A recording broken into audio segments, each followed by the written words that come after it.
So we're going to dive deeper into this issue on both the legal and economic side. I want to bring in Thomas Gross. He's an attorney with the Cogent Law Firm and adjunct professor at George Washington University, just down the street. Welcome to the show, and it's good to have you with us.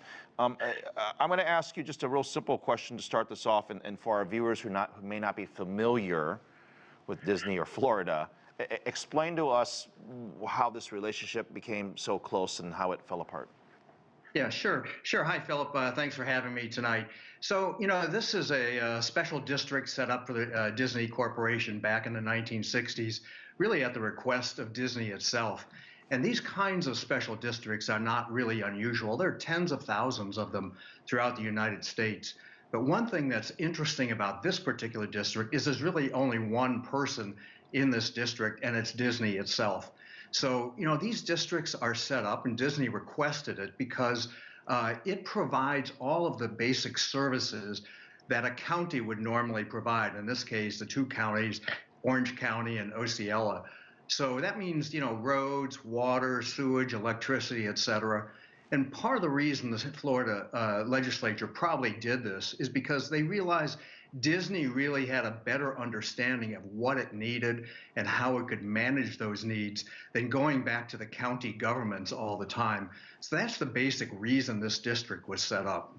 I mean, legally, this has been long-standing for an extremely long period of time, and for Florida to back out of this particular contract, there are serious legal implications. We'll get to the economic ones later, but are they legally allowed to, I guess, change the contract at this point?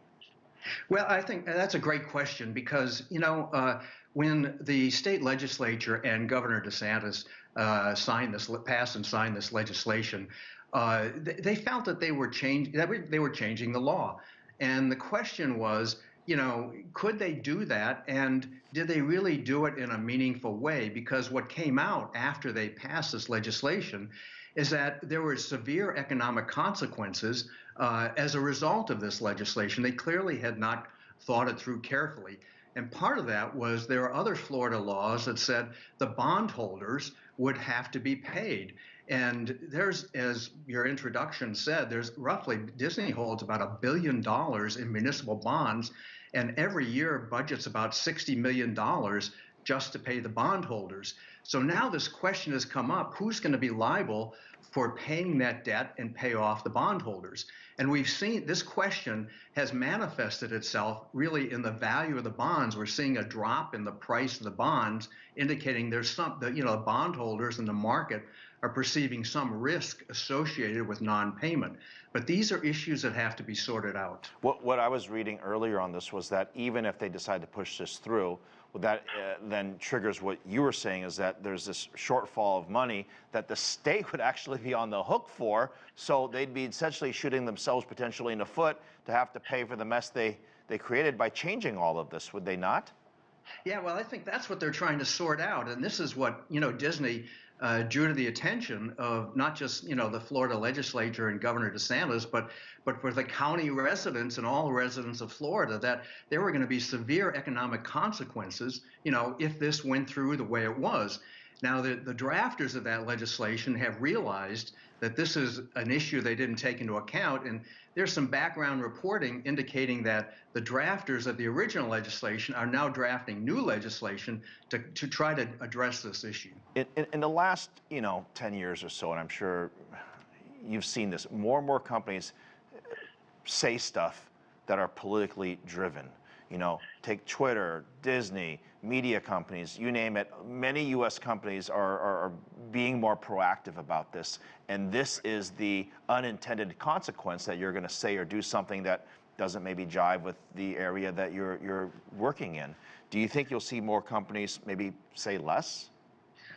Well, I think, there are lots of issues here with what the Florida government has done. Is, first of all, if you're a corporation and you feel that your relationship with the state can be changed if you don't say the right political things, then you'll probably think twice about, locating yourself in Florida. And for those companies that are still in Florida, they're watching this carefully to see if they are going to be forced to toe the line. Now, part of the question might be is, why did Disney make this rather profound statement? And, and if I have a minute, I actually would like to read the statement that they issued. It's very short. It's only 3 sentences. They issued March 28th, and I'll read it very quickly here. Florida's HB 1557, also known as the Don't Say Gay bill, should never have passed and should never have been signed into law. Our goal as a company is for the law to be repealed by the legislature or struck down in the courts, and we remain committed to supporting the national and state organizations working to achieve that. We are dedicated to standing up for the rights and safety of LGBTQ plus members of the Disney family, as well as the LGBTQ plus community in Florida and across the country.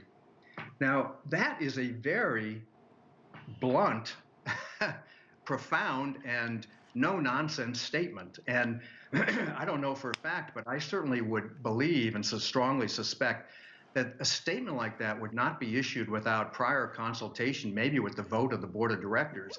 So this wasn't something off the cuff. This is something they decided to step into. It's remarkable what they said, not necessarily the content, but I think the aggressiveness of it.